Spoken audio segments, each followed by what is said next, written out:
All right, everyone, it is now 12:02, and we're going to go ahead and get started with our third of the year VHAC state meeting. Once again, thank you all for joining. I am Rob Horton with American Heart Association, and I will be assisting in facilitating today's session. We ask all participants once again to please mute your line unless you are the speaker, as we want to make sure we're not getting any feedback noise as we're going to today's session. We're going to go ahead and open it up with Dr. Pete O'Brien giving an overview of VHAC and some VHAC updates, and then we're going to go ahead and allow for him to introduce our speakers today. So with that, Dr. Pete O'Brien, I'll go ahead and pass it over to you. Terrific. Thanks, Rob, and welcome to all of our callers today for the Virginia Heart Attack Coalition third virtual state meeting. I'm Dr. Peter O'Brien. I'm an interventionalist at Centra in Lynchburg, and one of the founders and current steering group members of the Virginia Heart Attack Coalition. I think our program today is going to be very interesting and clinically relevant. It is cardiogenic shock, systems of care, and team-based approach to management. Next slide. I have no financial or other interesting disclosures at this time. Next slide. Well, I think the pandemic has likely affected all of us, either directly or indirectly on this call today. And we would love to be in person at a state meeting with all of you in a room and like we did it in the good old days. But of course, COVID has forced us to do things differently. But our mission is still the same. We were founded 13 years ago with the aim to work collaboratively to improve the systems of care for the early recognition and treatment of all Virginians having heart attacks. Next slide. It's now been, about 8-9 months since our first virtual state meeting after we had to cancel the in-person meeting, but that was very successful and very well received. Appropriately, we started with STEMI in the COVID era. Our follow-up virtual state meeting this past fall was on cardiac arrest, who and how to take patients to the Cath lab. I mentioned those two things because we're always looking for new speakers and new topics, so reach out to us if you have some other ideas for upcoming virtual state meetings. Next slide. I wanted to just give you a quick update. I'd like to give you a quick reminder of what VHAC is working on and some of the things that we're dealing with before we get on to the main program. I spoke last time briefly about a joint registry between VHAC and VCSQI, and that has really come to fruition. We're working with VCSQI as close partners now with ARMIS, and it is now rolled out to 2 or 3 hospitals, kind of more or less beta testing them. I was going to give you some of that data today, but I think the sample set's fairly small, and there wouldn't really be a lot of time for that with today's program, but stay tuned. I'll bring you some more of that information next time around. Before actually we go to the next slide, if you look to the left, that is the updated VHAC state regional map, thanks to John Rice, our media person in Charlottesville, with all of the current PCI centers superimposed. And before we get on to the main substance today of our talk, I want to direct your attention to the way that the state of Virginia is organized into 6 regions. Now, these regions, as you can see, are kind of loosely based on EMS councils, but this is really the backbone of the organizational structure of how VHAC runs, or how we, attempt to improve STEMI care in our state. Next slide. The reason I bring that up is because it is always difficult to accomplish QI. At a single hospital, a single EMS agency, you can imagine that it's a fairly daunting task to do that across the state. We have been successful, but like everybody else, we have been impacted by the pandemic. A lot of the folks on this call are, the get or done type people at your agencies and hospitals, so you're probably pulled into many other committees and dealing with the pandemic and all the rest. So I've had questions from some of our newer leaders as to how you get this done. How do you lead a region? How do you keep people on track with STEMI care during these unprecedented historic public health times? So for the next 2 slides, before we get started, I want to just give you my quick kind of how-to guide for STEMI leaders, how to run a region.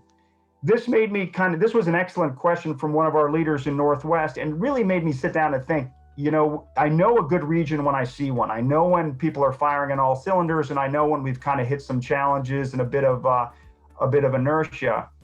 So what are the key components and what are the things you can do to get your STEMI region moving all together in the right direction. First and foremost, as I've always said, it's really, really, really about relationships. One of the things that attracts me to STEMI QI is that I'm kind of a simple guy. It's not rocket science. We know time is muscle. We know time is related to outcomes. We have the ACC/AHA guidelines. But you can have the best of intentions, well-defined goals, the best written protocols, and all of this will fail without the right people. And we know who those people are. They're kind of, as I said, the get-her-done type people at an individual hospital or agency. Which leads to my next point, which is the concept of the STEMI champion. STEMI care is a team sport. It involves the emergency department, cardiology, EMS, administrators, public health, nurses. So don't misunderstand what I'm about to say, because there's not one team member, teammate that's more important than any other one. But I have found that in regions where STEMI care gets done and gets done well, you typically will have the enthusiastic backing of an interventional cardiology leader, preferably your cath lab director or whomever kind of carries the banner for STEMI care. Now, why do I say that?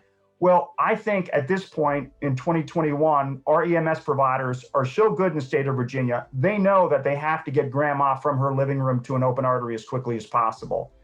And the ER wants to move patients through, especially now, to definitive care.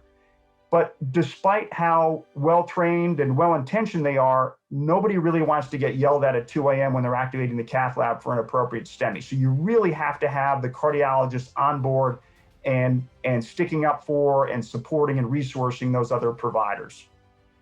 It's important to have all stakeholders at the table. As I mentioned, ED, EMS, cardiology, all those. It's important to keep them at the table because, again, folks are pulled in a lot of different directions. They take their eye off the ball. Keep attendance, know who's supposed to be there. We have kind of a friendly way of saying, hey, missed you at the last meeting. I know you get a lot of stuff going on, but looking forward to you at the next meeting. Really kind of keep people engaged, keep them together. You really need to have regular meetings. I don't think you can get this done once or twice a year. They really need to be quarterly or more frequent in order to stay on top of the data, address challenges as they come up, and really keep everybody focused. Next slide.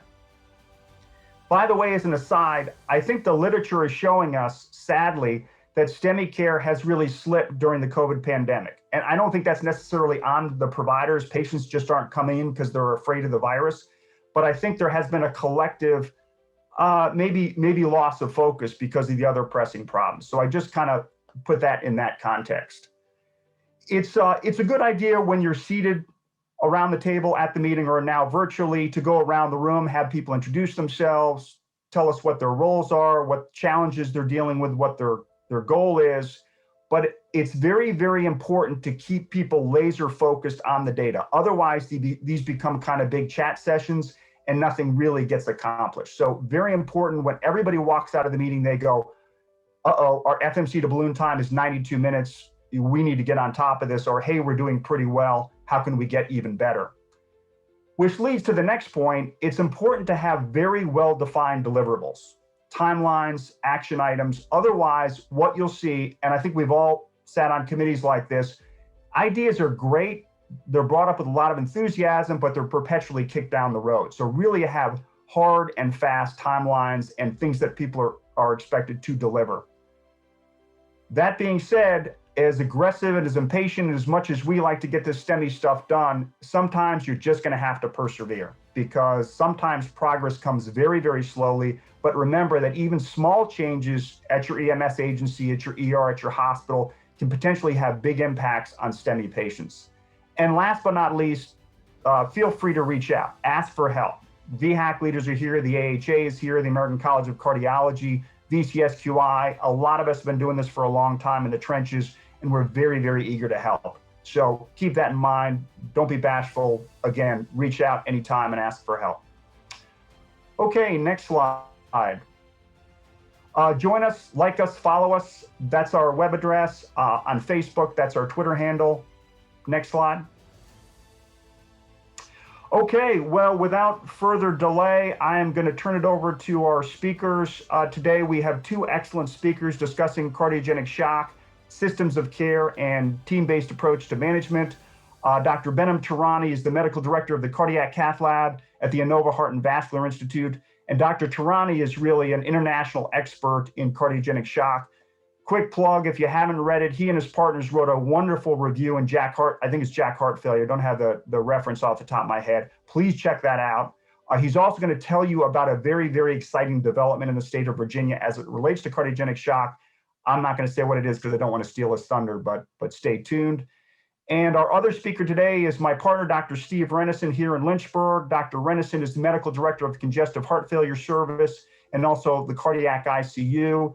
And Steve is a CHF juggernaut and has really been our shock leader here at Central Lynchburg General. So he's going to team up with Dr. Tehrani.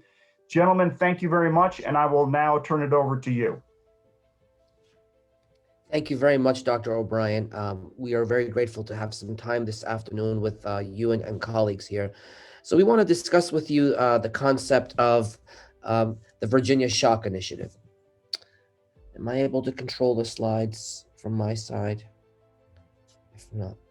So why are we here today in the year 2021 to discuss cardiogenic shock?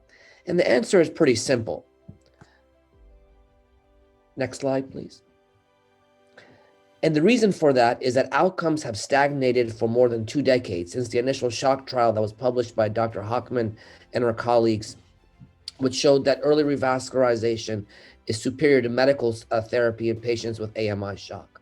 But as you can see here on this slide, and you've all seen this data in one iteration or the other, really outcomes have not changed, short-term and long-term. In fact, the most recent long-term data, which was 6-year data published by Holger Thiel and colleagues from the SHOCK 2 trial, showed that 6 years out after an index event, whether a patient received a balloon pump or medical therapy, only a third of those patients were alive. Next slide, please. And this is a disease process in which the incidence only continues to rise. To the left, you'll see data that was published last year by the group at the Minneapolis Heart Institute, in which they showed that not only was the incidence of AMI shock, in which they showed that that not only have outcomes in STEMI stagnated, but the reason for that is because there is a persistent rise in the incidence of shock, but also shock complicated by cardiac arrest. And to the right, you will see data that was published 2 years ago by the group in Denmark, in which they showed similar findings that the incidence continues to rise and outcomes continue to remain poor. Next slide, please. And I will turn this over to my colleague, Dr. Rennyson. Thanks, Dr. Tehrani, and thank you for the introduction, Dr. O'Brien. So I've got the monumental task of trying to go over the pathophysiology of cardiogenic shock in the next 2 slides, as well as to try to make it clinically relevant and meaningful in a way that we can assess this on the spot and make some quick decisions. So what we're going to talk about today is the context of cardiogenic shock in the setting of acute myocardial infarction. And it's amazing how well the EMS folks do with recognizing myocardial infarction and getting the ball rolling right off the bat. And I think what we want to try to do with this session here is to also get us to the next level, so you can say, not only do I have a patient who's had a myocardial infarction and we're bringing them in, but they're also, I believe, in cardiogenic shock, and that will help mobilize forces ahead of time. So when you think about in myocardial infarctions, particular with an anterior or acute anterior ST segment elevation myocardial infarction, the cardiac insult is tremendous to the heart. You've taken a heart that at rest is pumping 5 liters per minute, doing this day after day, hour after hour, to literally cutting that in half within seconds. That is what sets off this cascade of events that really makes shock so detrimental and so deadly. So you've got an immediate sudden drop in cardiac output, which sets off a myriad of neurohormonal activating cascades within the body, which really make shock what it is. So as you can imagine, this is an amazing stress to the body. The sympathetic nervous system, which is kind of our fight or flight mechanism, immediately gets activated because it senses a drop in blood pressure as this cardiac output is halved or less than halved. This drop in blood pressure is the beginning of the spiral, and the sympathetic nervous system is activated, vasoconstriction through adrenaline, through either the nervous system itself or even through the adrenal glands, pumping out massive doses of adrenaline. That in turn leads to a activation of a cascade of events known as the renin-angiotensin-aldosterone system. These systems are designed to maintain perfusion, maintain blood pressure, and to maintain vital organ perfusion. And when these get out of control and are in overdrive, this unfortunately is actually somewhat catastrophic to the body. So that's what happens with cardiac output dropping. In addition to that, not only are you seeing the peripheral effects, kidney malperfusion, multiple organs malperfused, when we lose our cardiac output within the heart and within the cardiopulmonary system, the pressures within the heart tend to rise, and they rise drastically. And this is when you're seeing your patients, they're having trouble breathing, because not only is this pressure increasing with intracardiac because the heart is not having its output, this gets transmitted back into the pulmonary circulation, increasing pulmonary pressures, pulmonary edema, worsening shortness of breath. Now we've got hypoxia on top of an already sick heart, and we're kind of off to the races at this point. And this continues to decline and decline, and multi-organ failure is unbelievably rapid. And unfortunately, about 50% of the time, when you're in cardiogenic shock from an acute myocardial infarction, 50% of the time, the outcome is death. Next slide. So we've kind of gone through what happens pathophysiologically, and it's very interesting to kind of go through all of that. But what are you seeing when you're in the field? And you guys have the most monumental task, and ladies, of seeing these patients in distress in the home with the necessity of making very quick decisions. There's a very nice scheme. So if you look at the left side of the diagram there, it's called a Forrester plot. And the quick assessment is, what is their volume status? Are they wet or dry? So the quick things, and I think you all recognize this quickly, but are they having trouble breathing? When you get them on the gurney, are they saying, do not lay me down, I can't breathe, sit me up? This is a sign that there's pulmonary vascular congestion, they're having trouble breathing. We're already having extreme difficulty at that point. Some patients, again, this is not typical for an acute myocardial infarction or more consistent with maybe a more chronic heart failure patient with worsening symptoms. They may look as though they're actually dry. So volume status is key, because it'll help set the stage of what needs to be done, whether BiPAP needs to be initiated. And then if you look at the axis, more of the y-axis, where they talk about peripheral perfusion, this is in a sense what we've been talking about: the drop in cardiac output, the drop in blood pressure, the vasoconstriction that ensues. You may not see a higher blood pressure, but believe me, their arterioles and peripheral vasculature beds are all being clamped down as much as possible to try to maintain some kind of pressure. And a quick assessment is, feel their hands, feel their feet. Are they cool? Are they clammy? Are they acting like they are anxious, not having a difficult time even getting their words out? So again, peripheral perfusion, probably one of the more difficult things to pick up on. But if you've got someone that's cool and wet, which is the bottom right corner there, that is the kind of typical presentation of shock with an acute myocardial infarction, especially anterior. And this is the 50% mortality group. This is the kind of what we call a classic cardiogenic shock. Their cardiac index or output, or liters per minute their heart is pumping, is low. Their SVRI is extremely high, despite what you may be seeing as far as the blood pressure, but their vascular beds are clamped down, and their wedge pressure is rising. They're short of breath, they're having trouble breathing. So this is a patient is declining quickly. I'll just kind of make that comparison to the euvolemic shock, and this is more of the kind of patient who's got a history of heart failure. They have been declining over the course of weeks. You go to see them, you pick them up, they're nauseous, they don't feel well, they are short of breath, yet they look as though they're actually probably dry. You're thinking, should I give them fluids or not? But in reality, their SVR high is extremely high, their index is low, and they're actually in what's called low grade or a euvolemic shock. And these patients have a better prognosis. Their mortality is in the range of 25 to 30%. Again, not good at all, but again, much different than the classic shock of that seen that's sudden with cardiogenic shock related to a myocardial infarction.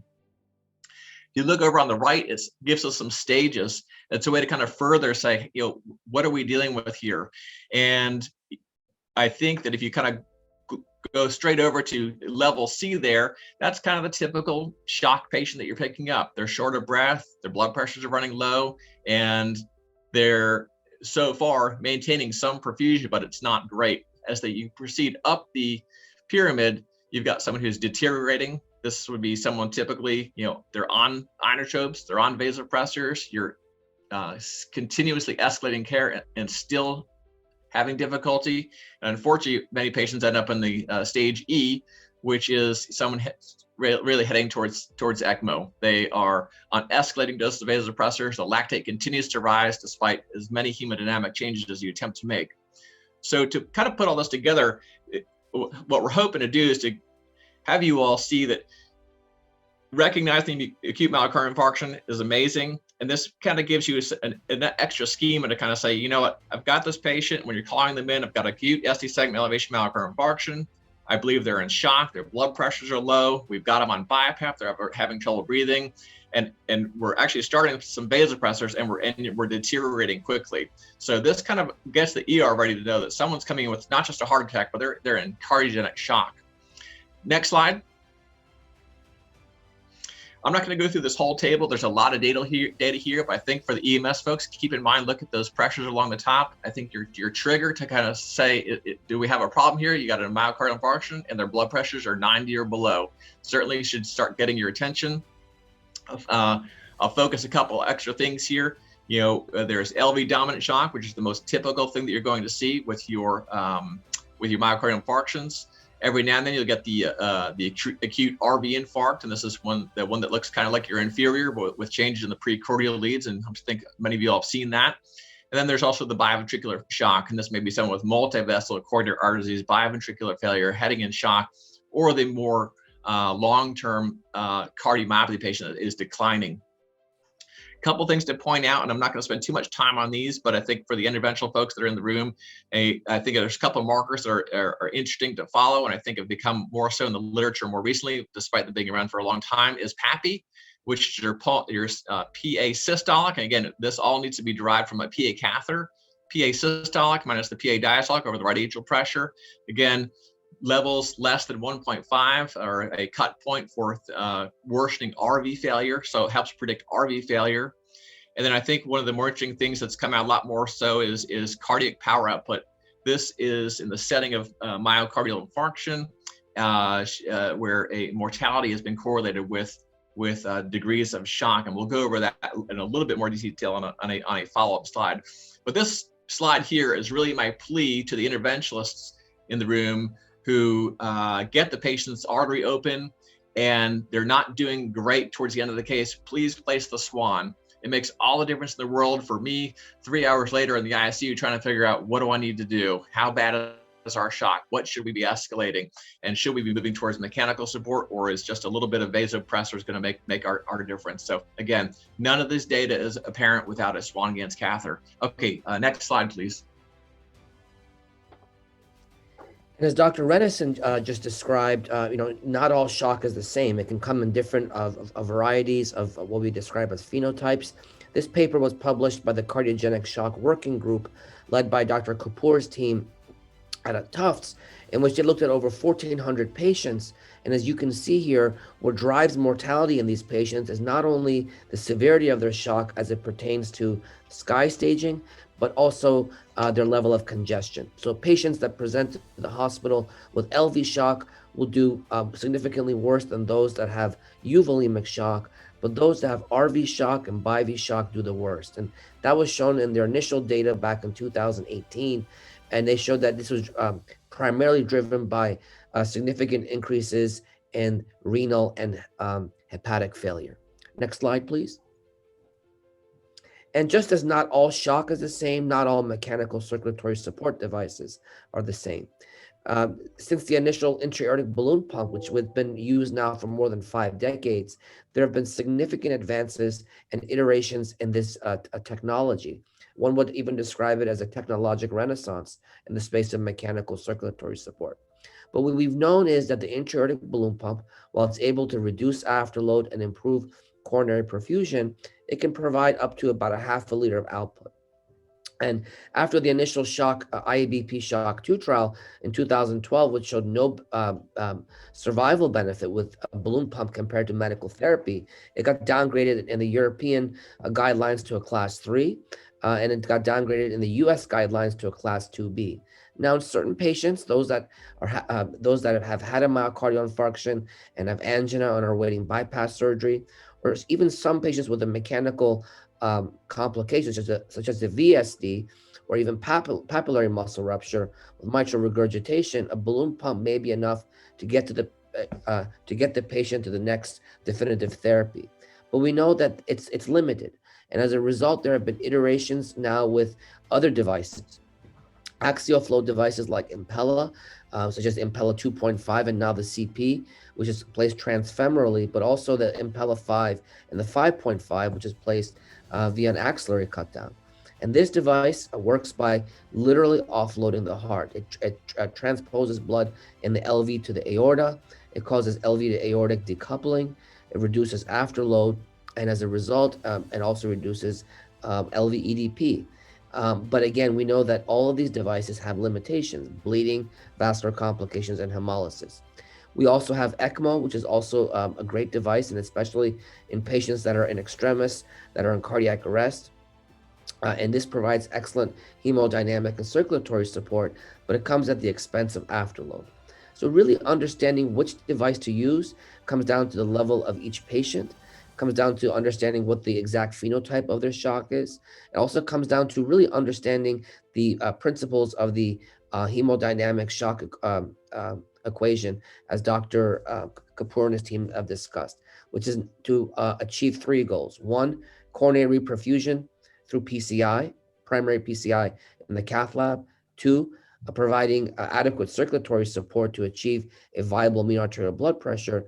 But 3, which is equally as important, is to provide adequate unloading of the ventricle. So in some patients, if they have ECMO placed, but they start to develop whitening out of the lungs, the aortic valve is not opening, or if there's any signs of LV thrombus, really the discussions at that point should be around what is the best way to unload that ventricle. Is it via Impella? Is it via atrial septostomy? Is it through other ways and mechanisms, which we won't go into that much detail? But the key concept here is that really each device should be tailored to the individual shock phenotype. Next slide, please. And so one of the reasons why clinical outcomes in shock have been so poor, as Dr. Rennyson was alluding to, is that there's so much practice pattern variation. So in the absence of adequately powered randomized controlled trials to inform management, to date, practice pattern variations are local, and best practices are best practices for each institution. So something as simple as the PA catheter, which can take 10 minutes to put in the cath lab and to get really comprehensive hemodynamic assessment, is utilized in the minority of the occasions in patients with shock. To the left, you'll see data that was published from a nationwide inpatient sample over a 1-year period in 2014, and to the right, you'll see similar data that was published over a several-year period across geographic regions of the United States. And you'll see here that something as simple as a PA catheter is used very seldom. To the left, in institutions that were among the highest quartile MCS centers, it was used in less than 6% of patients.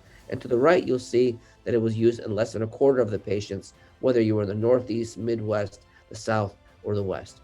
And the PA catheter is really important because it provides granular data that can really help to facilitate not only early diagnosis, but the delivery of time-sensitive and tailored therapies. Next slide, please. And I will turn this back to Dr. Rennyson. Thank you, Dr. Tehrani.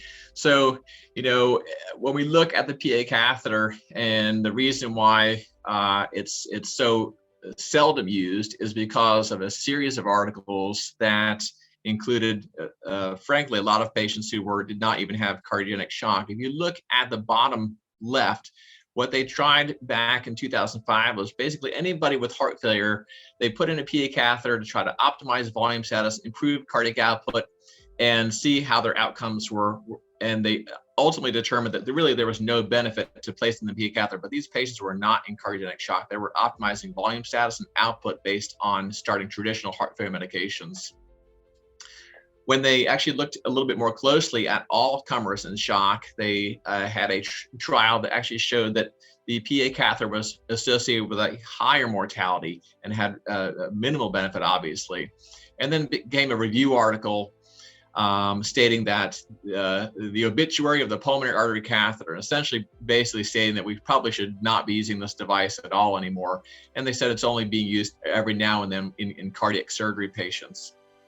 However, during that same time frame, the shock trial subdata analysis was being done.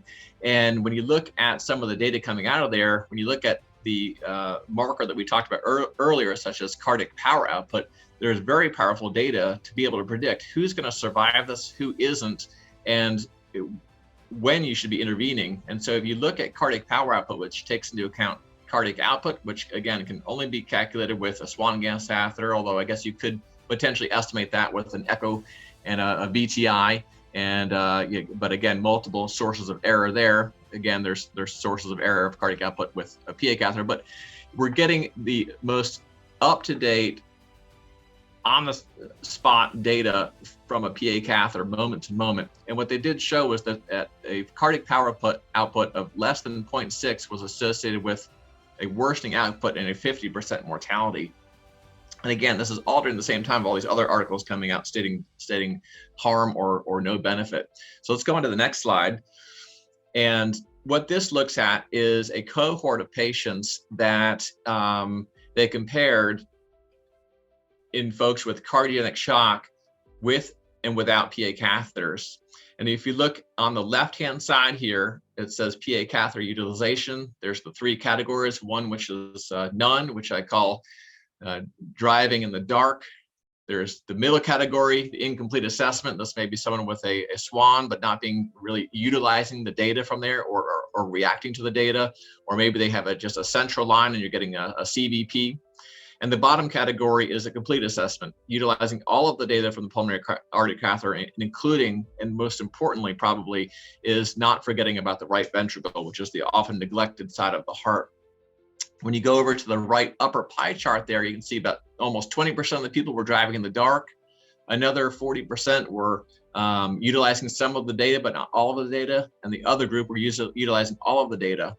If you go down to the bottom three bar graphs, looking at all comers, it was statistically significant that as you utilize all of the data, your mortality is better. So again, this goes against all of those other trials and puts to rest the obituary or the revival, I guess, of the pulmonary artery catheter. When you break down the data even further, remember we talked about SCAI stages A, B, C, D, and E, with C being your classic shock, D being your deteriorated, and E being an extremis. The patients who continued to benefit from those were those in worsening and worsening shock. Reason being, and again, this is again another plea to the interventionalists putting the devices in the cath lab, it is impossible to drive in the dark for me to know when to wean the ECMO, wean the Impella without invasive hemodynamic data. And you can see that this drop in mortality is probably because in stage E, it's almost impossible to comprehend a patient without a mechanical device in stage E and be able to make effective decisions. So again, PA catheters of utmost importance in treating these patients effectively as we go through the oftentimes days and days after treatment post myocardial infarction. All right, so next slide. So this brings us to the point at hand is, how can we improve outcomes? So we have shown you that there are a number of different therapies that are available. We've shown that there are certainly merits to using invasive hemodynamics, but ultimately it comes down to having the right people at the bedside of the patient, literally and figuratively. And this was actually a call to action more than 5 years ago by the group out of SCAI, in which they advocated for a team-based approach to cardiogenic shock. The rationale for it is simple. It's a complex disease process. To date, we don't have randomized controlled trials to inform management. We'll hopefully have data that will come out from door to unload STEMI, at least for the STEMI patients, and furthermore from RECOVER-4, which will look at AMI shock management, and other studies in Europe, which can perhaps provide further insight. But to date, as I mentioned, no randomized controlled trials to show any benefit compared going back to the initial shock trial 2 decades ago. As a consequence, there is significant practice pattern variation. In addition to that, there's clinical precedent in medicine for team-based care. We have sepsis teams, trauma teams, stroke teams, aortic teams, pulmonary embolism response teams, tumor boards, and they've all been shown that when used in an effective manner, it can provide more team-based consensus and help to move care forward. But in order to have a team-based approach for cardiogenic shock, it's important to identify who these team members are, to have developed protocols and mechanisms to risk stratify these patients, and then ultimately to take these practices and spread them across the entire community, but also to a state and do it in a regionalized and coordinated system of care, what's been called hub and spoke model, similar to what this organization was really a leader for in doing with STEMI care. And lastly, once all of this has been done, it's for the purpose of enhancing outcomes, but also to ensure that it's done in a quality-based manner and that there are appropriate utilization of resources. Next slide, please. And we have data now over the last a couple of years, first from the National Shock Initiative that was led by Dr. O'Neill and Basir and colleagues out of Detroit, and then data from Inova, the University of Utah, and most recently from Ottawa, Canada, in which they've shown that utilizing team-based approach with protocols, algorithms, and really having the all the team members involved in the care of this patient in a longitudinal-based manner can improve outcomes compared to historical controls. Next slide, please. And so this really comes down to, how do we want to do this in the Commonwealth? So, there have been a number of ways to look at how to improve outcomes in cardiogenic shock. In the year 2021, I think we have to take a different look at how to take care of these patients. It's not only what happens in the cath lab and what happens in the intensive care unit, but it really starts at the level of the emergency room and with EMS. So when these patients are initially recognized and identified by EMS and they're noted to be hypotensive, it should start a cascade of longitudinal communication with all the team members involved in the care of these patients. To our colleagues in the emergency room, and once they get to the emergency room, they have a 12-lead EKG, and that should really start the process for identifying shock, but also adequately providing them stabilization. They go to the cath lab to undergo adequate revascularization, and ultimately, as Dr. Rennyson described, no patient should leave the cath lab following revascularization if they're hypotensive without a SWAN. And that can really help to inform management and to be able to provide a more comprehensive assessment and identification of the phenotype. Is this LV shock, RV shock, BIV shock, or is it hemorrhagic shock? Is the patient bleeding? And ultimately, if a patient is deemed appropriate for circulatory support, it should be done in a tailored fashion in which it's done according to the pressure volume loop phenotype of the individual patient. And beyond that, it's really ongoing and longitudinal multidisciplinary care.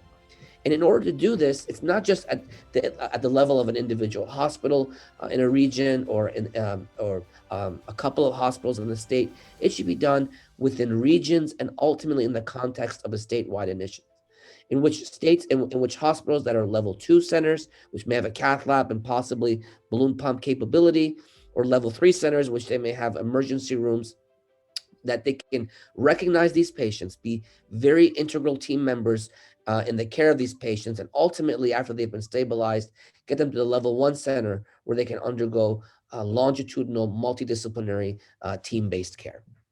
Next slide, please. And so this takes us to this clinical vignette that we wanted to discuss with you here.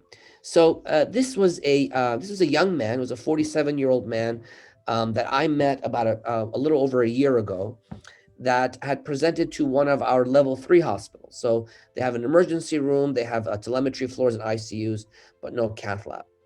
This patient had been experiencing chest pain for approximately 3 hours. And the pain started around 3 o'clock in the morning, and by around 6 o'clock, it had not gotten better. So he was brought to the emergency room. And this was the initial EKG by EMS and in the ER. So as you can see here, this is a pretty concerning EKG. The patient clearly has ST elevations across the anterior and the lateral leads, but he also has a pretty widened QRS. So clearly, findings consistent with an anterior STEMI. And I got the initial call from my colleague in the emergency room saying that I have a patient here, I want to activate the cath lab.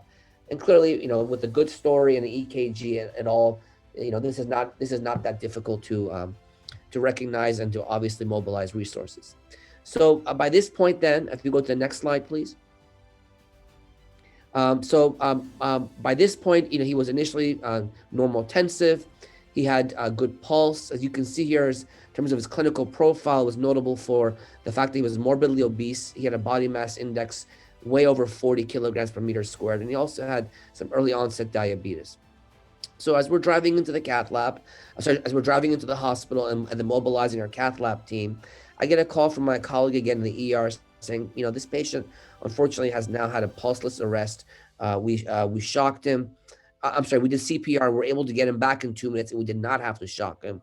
But I'm sorry to tell you that right now he's hypotensive, and I've had to put him on some IV norepinephrine. So these are the thoughts that are going through our head as we're hearing about this patient and seeing him evolve clinically and then hemodynamically. So, Dr. Tehrani, in a shock center like you've established up at Inova, are other resources immediately mobilized when the shock team is activated, or is this a less formal process, or does a page go out to multiple folks within your hospital, alerting your CCU, intensivists, other people to mobilize forces to help activate care quicker? How does that work? Yeah, great question. So, clearly we want to make sure that the STEMI process is followed. Obviously, it's time sensitive. There's a lot of quality metrics that are attached to it, but there are these situations, like in the case of this patient, in which there are clearly evolving, going down the stages of shock from what was probably stage B shock when he initially came in, and then he had an arrest, and now he's in stage C and probably going to be going into D. So in this situation, the interventionalist really has the option of calling the shock team to let them know that this patient's in the lab, in the ER, is going to be going to the cath lab, and most likely will require a formal convening of the shock team once the cath lab data is available. So we try to do that up front, especially in a situation like this. This is on a weekend in early morning hours, where obviously all the staff members are home, and this allows the ability to mobilize cardiac surgeons with the perfusionists and all the other important team members that need to be involved in the care of this patient. Next slide. So this patient was taken, so if you can play these slides for us, please. So this patient, by the time he had arrived in the cath lab, he was intubated, he was on Levofed, and he was hypotensive. So, at our center, just like most centers now around the country, our default access for coronary angiography is via the transradial approach, given long-standing data showing reductions in bleeding and vascular complications. But in this patient up front, I knew that, given the EKG and his clinical deterioration, that he was most likely going to need also mechanical support. So I had asked the team to prep the wrist and prep the groin. And before we even did the angiogram, and given how unstable he was, I decided to put the Impella up front. And as you can see here on this angiogram, he's got a medium caliber right coronary artery, some moderate lesions in the mid to distal vessel, but they're moderate and diffuse. And none of these appear to be the culprit lesion. Next angiogram, please.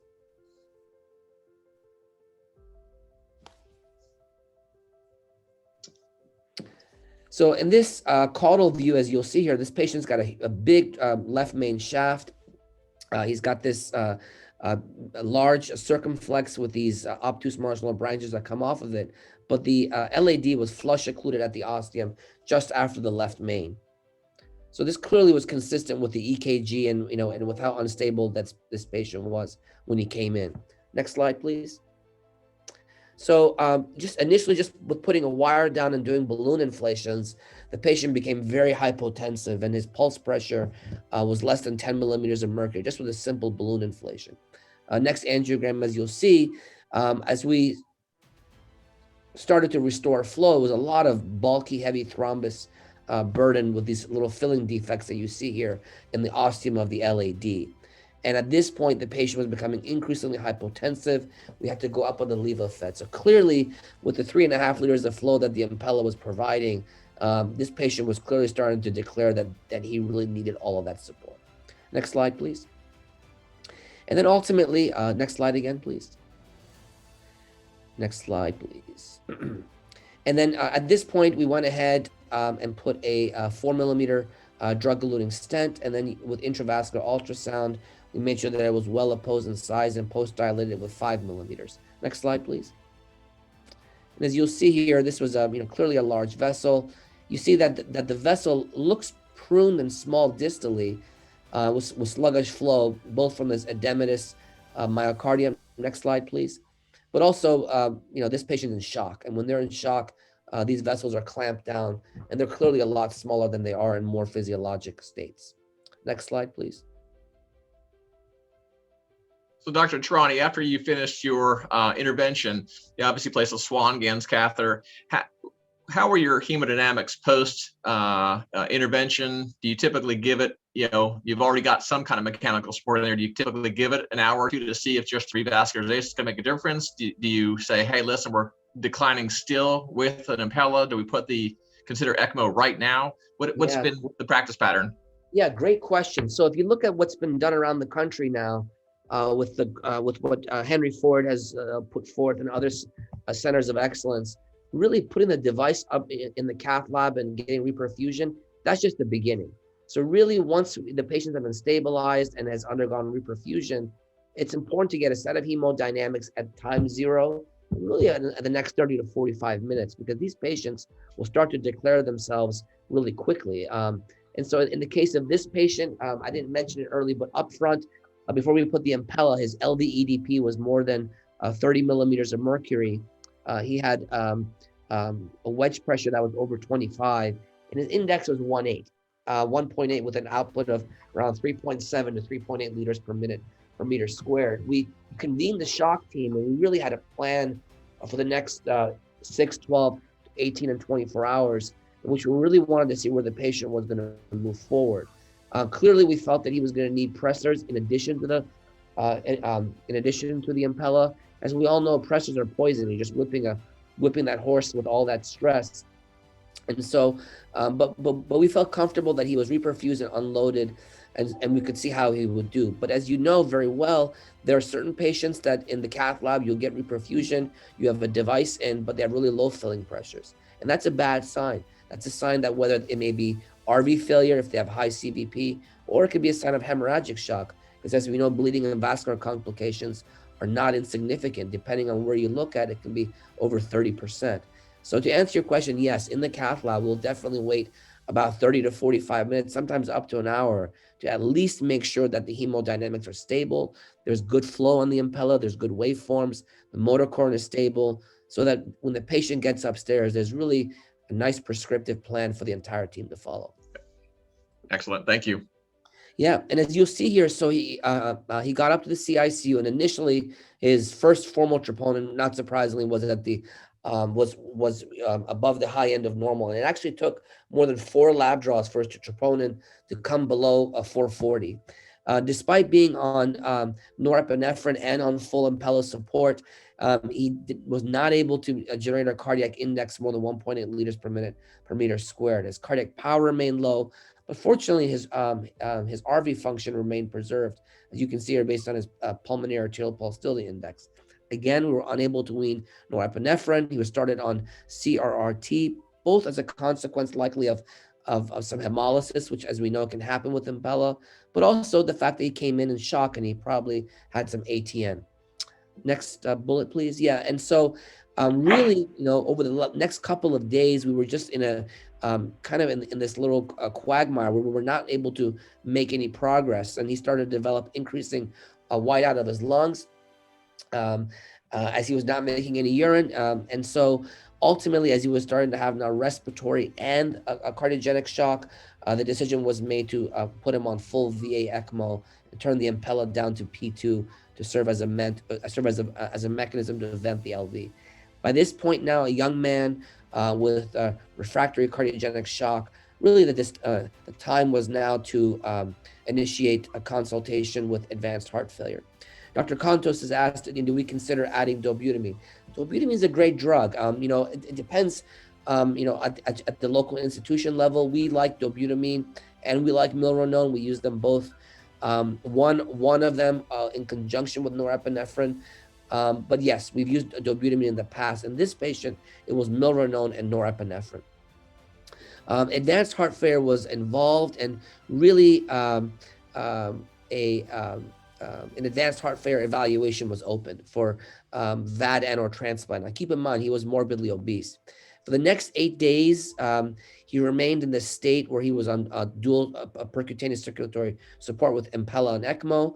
But ultimately, by day 11, he was extubated, and despite all of these stressors, he remained neurologically intact and did not have a stroke. Next bullet. By day 13, ECMO was taken out, and then we escalated Impella back to P8. And we were ultimately, by 5 days after that, able to wean the Impella, and his EF stabilized around 25 to 30%, and the Impella came out. Really, by this point then, his kidneys had also recovered, fortunately. So he was only on dialysis for a brief period of time. And then he was on all the good agents, beta blockers, ARNIs, aldactone, and he was sent to acute rehab with stable class 3 heart failure symptoms. Next slide, please. So as you'll see here, this is his echo in the first image as you'll play. You can play that for us, please.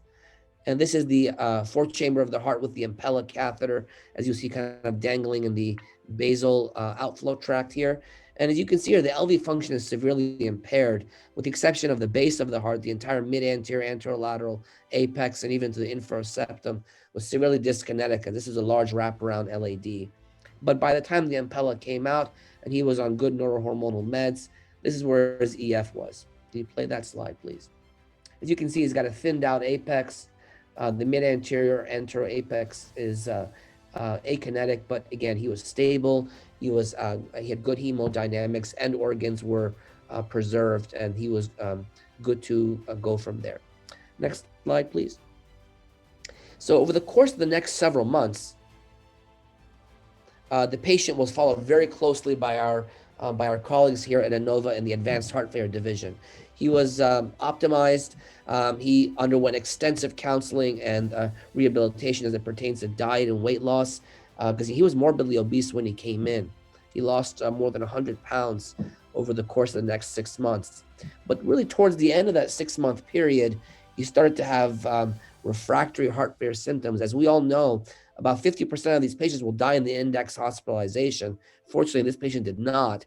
But of those that survive the hospitalization and then go on to durable therapies over the next year to 2 years, 50% of them are going to have multiple hospital readmissions in which they're either in intermax class 2, in which there's slipping and sliding on inotropes, or in an intermax class 1, in which they go back to refractory shock.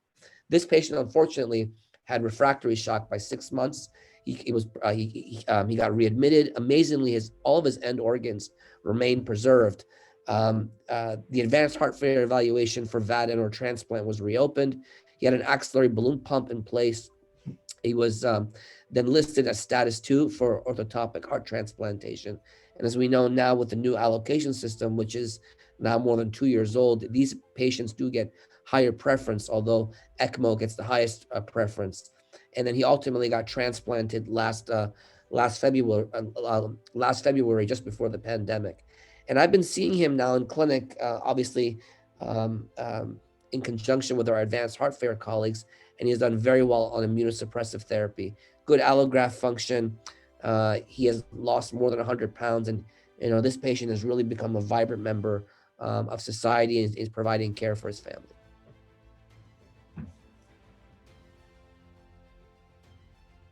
Well, that was fantastic. Thank you guys so much, and that's a great overview and just an incredible case, incredible save.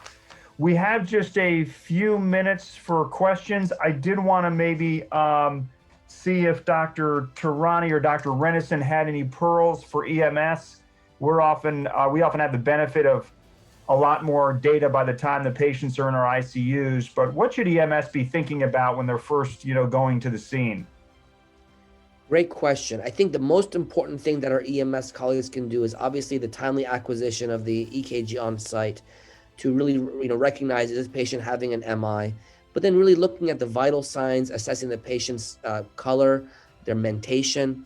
And that kind of really gives you a really upfront understanding of whether this patient's in shock or if they're in pre-shock. And then that really initiates a good cogent discussion with our ER colleagues. So by the time they've seen the patient, they already have a plan in place, and that if they are in cardiogenic shock, the plan of care can move forward.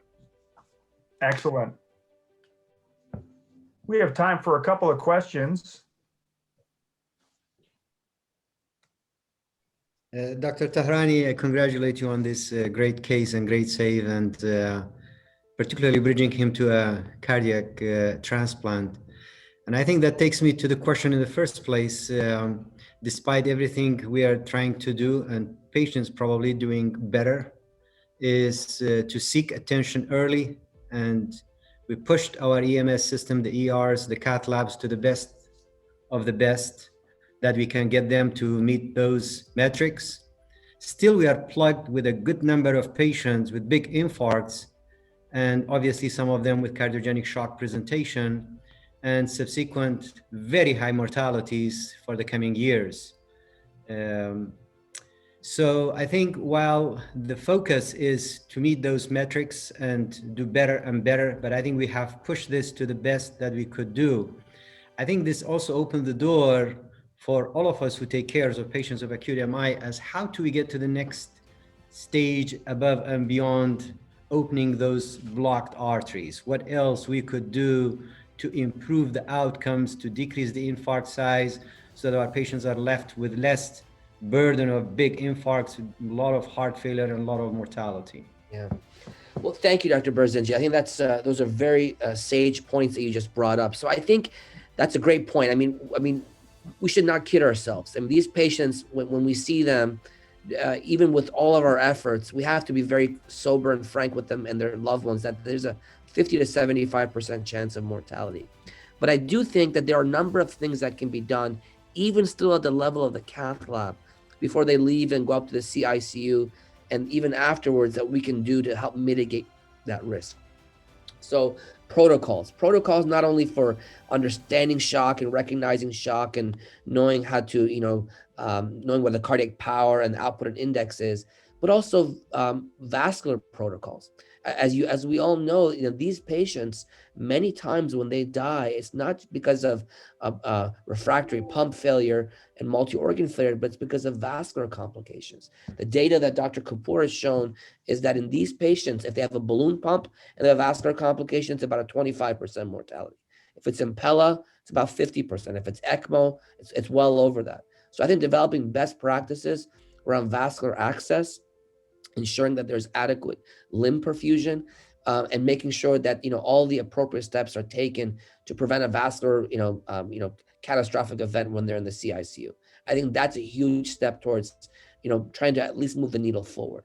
Thereafter, I think that the key point is what you had brought up, is really having a constant early engagement of all the team members involved in the care of these patients. So obviously making sure that all of their acid-base issues and all of their other medical issues are well addressed, but having advanced heart failure colleagues involved early. Sometimes hospitals may not have advanced heart failure expertise, and it may then require that this patient gets shipped over to a level 1 center. So developing these best practices so that if a level 2 or level 3 center has taken care of this patient to the best of their capability, but there are things that are needed above and beyond that we get them to the level 1 center early.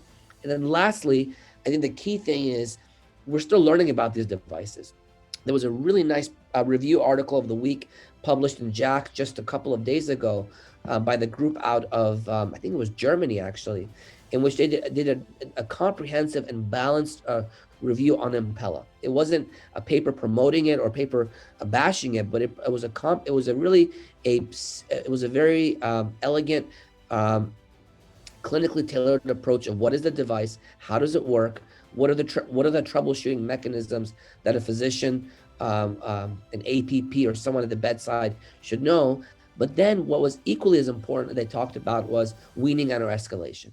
What is the best way to assess weaning and or escalation in these patients?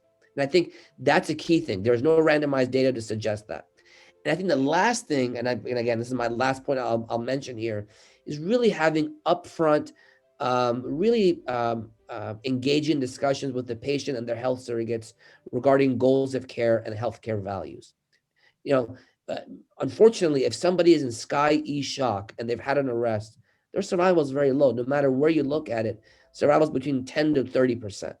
And so really having those discussions up front so that we're providing cutting edge care, but in a way that's based on guidelines and it's compassionate, I think it's the best way to do this. Again, I think the key, I think this is a nice diagram that Holger Thiel showed 2 years ago, is to really to move patients from 50% to the 75%.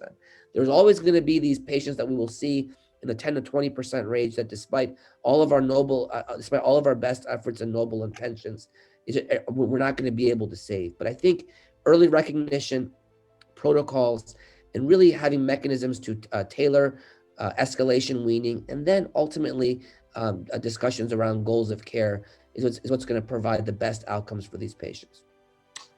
Fantastic. I think we'll have to close out there. I would put a quick plug in. You should have received a shock survey. If you haven't done that yet or can't find it, or maybe it went to spam or whatever, let us know. We're doing this with VCSQI. And I think we're going to wrap it up. A fantastic talk, great questions. We really appreciate the time and the effort. Rob, I'm going to turn it back over to you for any closing comments. I'd like to just say great job. Once again, thank you all for joining and be on the lookout for details on our next up and coming meeting. So thank you, and you all have a great day. Talk to you soon.